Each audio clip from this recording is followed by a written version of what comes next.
We're joined today by Chris Borick, Director of the Institute of Public Opinion at Muhlenberg College. On Sunday, President Joe Biden announced his withdrawal from the election. Is there any precedent to anything like this happening?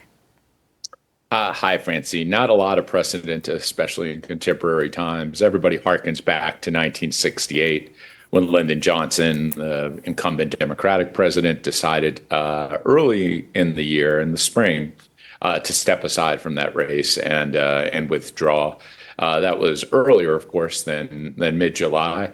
But since that epic historic events of 1968, by the way, a very historic, turbulent year like 2024 in many, many ways, we have not seen something. So it was very much a historic moment yesterday when President Biden announced that he would not seek re-election. How does the president's withdrawal from the race affect the Democratic Party? Well, it's of course a major change. We have an incumbent stepping aside. It appears right now with his endorsement and the coalescing of Democrats across the country, Democratic leaders, that is, around Vice President Harris, that the transition will likely be from the president to the vice president on the Democratic ticket. Of course, we have any change of candidates could have impactful results in terms of the race and the public standing. And while you don't expect a dramatic sea change in the polling, we're still a polarized country, and probably Democrats will largely in Pennsylvania for sure align around Harris and Republicans around former President Trump. But on the margins, which often decides key states like Pennsylvania, Michigan, and Wisconsin, the candidate choice could have incredible effects. What those will be at this point, of course, remains not perfectly clear. I think Vice President Harris has some assets that President Biden did not have going into this race. She also has some liabilities as a candidate that she will take in that Biden didn't have. So on the whole, we may not see enormous shifts in the polling. Pre-announcement polling showed Harris slightly better in a few polls than Biden in Pennsylvania, but only by a few points. And so I wouldn't expect a dramatic shakeup of where the polls are, but nonetheless, some important dynamics taking place now in this race. Is there enough time left to build momentum for an alternate candidate? It's a good question. We don't, again, back to our original point, we don't have a lot of experience in this. In 68, when Democrats eventually turned to Vice President Hubert Humphrey, and by the way, the outcome in 68 was extremely close, really, really close race with Richard Nixon ultimately winning. It did some ways handicap Humphrey because he had a late start coming out of a very fractured Democratic convention in Chicago, by the way, where we'll see this year's Democratic convention. And so it's for Harris, there's both strengths and weaknesses of starting late. A little less time to be targeted, although the Trump campaign certainly has built in the contingencies for this possibility, given the speculation, but also some challenges in forming your campaign, forming your structure. Biden had all these things in place. Now, some of that's transferable, some of it's not. Some of it will be what she wants to put her own mark and stamp on. So what she takes from President Biden's now aborted campaign will be interesting to see. As someone who conducts polls as a full-time job, do you think that the June 27th debate performance was the reason for the president's withdrawal, or was there poll data that maybe indicated his favorability was slipping prior to that? Yeah, there was, Francine. But you're polling, the president had struggled, not only this year, even last year in particular, in terms of his public standing. His polls were fairly solid earlier this year, including in Pennsylvania, where he held some short, small leads. But that evaporated during the spring. And by the time we got to June and the debate, he was already struggling in matchups with former President Trump. Not dramatically, a few points down, but it was pretty consistent across swing states and nationally.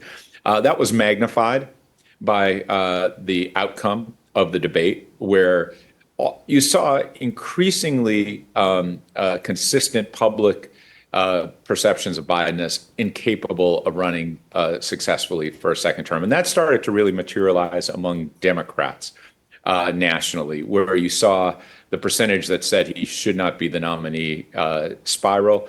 I think that connected with increasing number of Democrats calling for him to step aside, party leaders, members of Congress, senators, some governors across the country, indicating that a change was necessary. You put all those pressures together, including some health challenges, the most recently for the president, it's probably built to the point where it became inevitable that he would step aside.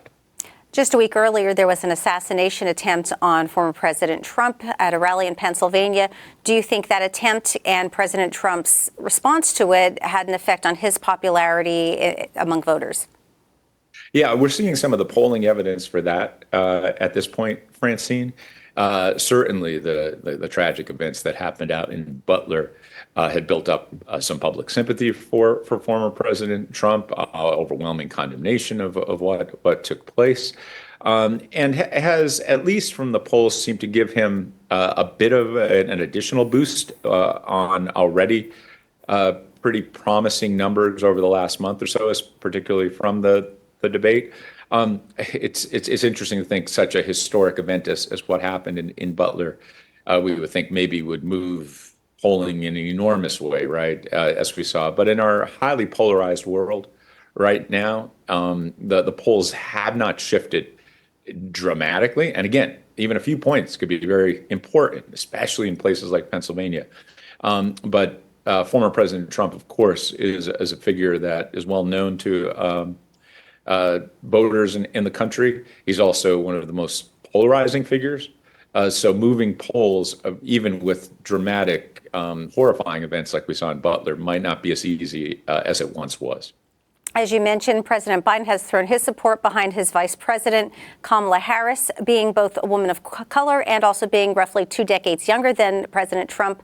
Does she energize a different constituency if she's the nominee? Yeah, there's a very significant potential of that. One of Biden's struggles has been within his own Democratic coalition in Pennsylvania and beyond. He has seen support wane among voters of color, Black, Hispanic, Latino voters. His numbers are not as good as they were in 2020 and not as good as Democrats usually need to win elections. Younger voters have become a weak spot for Biden. So these are key parts of Democratic constituencies that Harris has an opportunity to rebuild. She has, obviously, as a younger candidate, perhaps different connection points. She is, of course, a woman of color. That connection point to some of those communities may serve as an asset for her as identity politics plays out, and those again would be welcome for Democrats. Of course, on the other hand, the challenge for her is to connect to maybe voters that Biden still had some strength in, even the polling now, and that's some older white voters, which, and by the way, a state like Pennsylvania, with an older population, a largely white population, including within the Democratic ranks, could prove more challenging for her. So she has, again, some opportunities to I think, improve upon Biden's standings, but she'll have to hold on to some of the continued strong points that Biden even had as his overall numbers had diminished.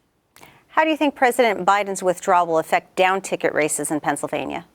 Lots of speculation on that. Of course, I think you saw concern among many Democrats that President Biden's diminished standing would start to take down other Democrats as they seek to be elected this fall in very competitive places. Of course, we know Pennsylvania is the epicenter of that. We have a very competitive Senate race with Senator Bob Casey looking to be reelected. We have a number of Democrats trying to hold on to congressional seats in extremely competitive districts like the 7th and the 12th the 7th and the 8th, for example, here in northeastern Pennsylvania. And so there was concern that Biden's struggles may start to be an anchor. It's unclear if a Harris nomination would change that. As I said before, it might not be a dramatic change in the polls, but if she can perform a bit better and bring some energy. I think that's the thing that you hear from Democrats that you talk to, that there was this perception that Biden simply couldn't energize voters this fall. I think Harris has potential in that area, and that might be a benefit to many Democrats down ballot. That's uncertain, of course, but it's something that Democrats that have some optimism could be part of the fall that wasn't likely to happen with the Biden nomination. Governor Josh Shapiro's name has been circulated amongst some leaders in the Democratic Party. If he were to be pulled into some higher role, what would that mean for Pennsylvania? Well, it would be certainly depends on when and where that would happen for Governor Shapiro. It's not surprising that there is so much interest in the Democratic Party in adding someone like Josh Shapiro to the ticket. He's a popular governor in the most important swing state. How would you not look at that? Again, I think it would be malpractice for Democrats not to consider him or to look at him and vet him and try to lure him. I don't think necessarily it's in his interest to do so right now. He's not even served 2 years as governor. If you look at his course of his career, strategically, he's moved from local county government to state legislative politics, to attorney general, to governor. I think always picking his moments well. And intentionally. I don't know if at this point, being part of a Democratic ticket with no certainty to victory, and again, putting yourself beholden to the top of the ticket. We know vice presidents often don't have a major impact in determining what happens in a race. Would someone like Josh Shapiro want to turn his future over, if you will, and his reputation over to someone else and their campaign? I don't think so, but I also think there would certainly be interest in Shapiro for all the reasons I just discussed. How do you think President Biden's withdrawal from the race will affect his legacy? It's interesting. I think immediately, Francine, it helps bolster his historical standing. It's not easy to step aside from politics. That's why we admire presidents all the way back to George Washington, of course, who set the standard for stepping aside and leaving power.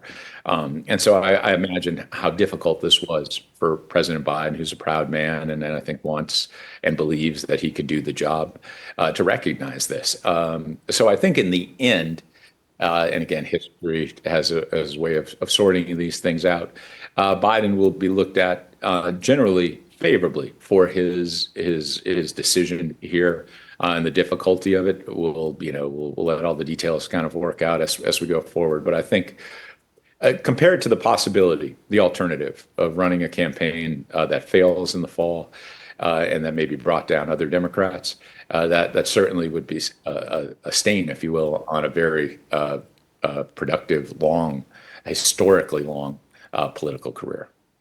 The Democratic National Convention is just under a month away. What needs to happen between now and then?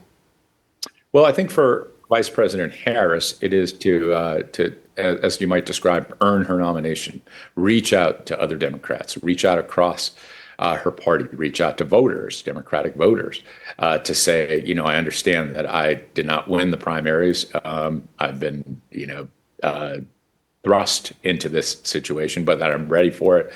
That I've done the work as part of the Biden campaign. Now I'm ready to do it for you.